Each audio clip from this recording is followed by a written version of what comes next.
Thank you. Matthew? Sure. Matthew Lee, Inner City Press. I'm sure everyone thanks you for your briefing. I wanted to ask you, you'd mentioned this thing of white flags, and I've seen that the U.S. military spokesman has said actually it's white sheets on a roof, and he was asked whether he thinks that the ISIS will actually just put white sheets on some of their roofs.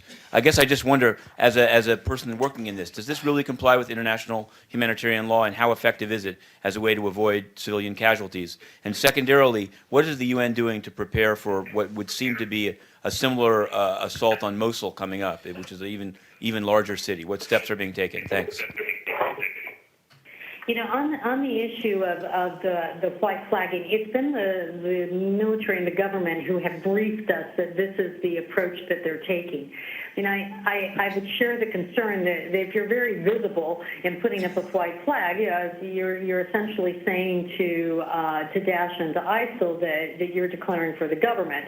And I'm sure that Daesh and ISIL have some very strong views about that and would be taking action. So I understand the point very well that you're raising.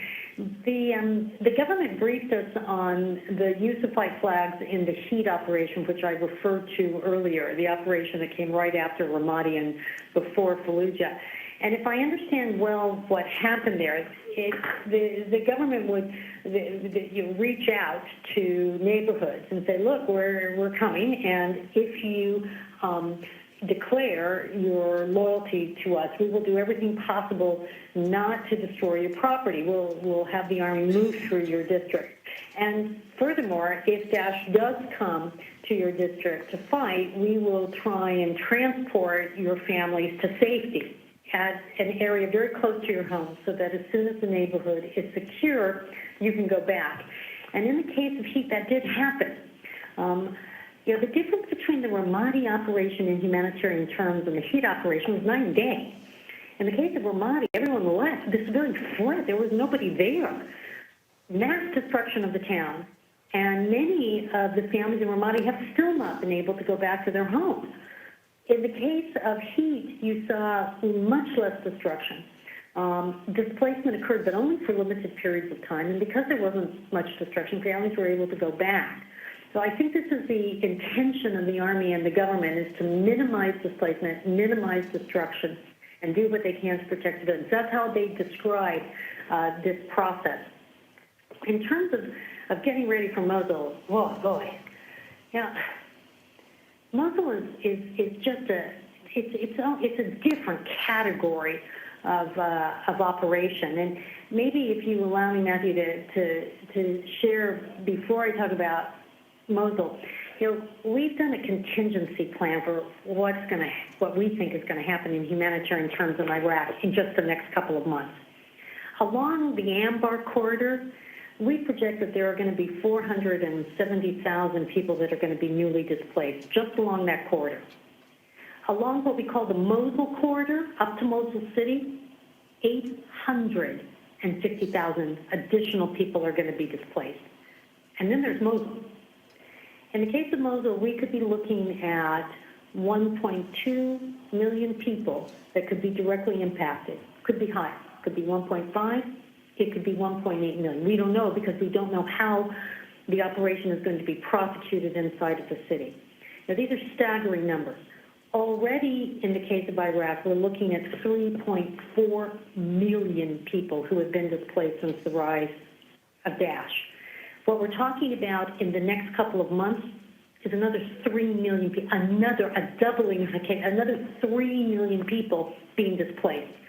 Now, part of the reason that we are struggling so much right now is the appeal which we've issued for Iraq is only 30% funded.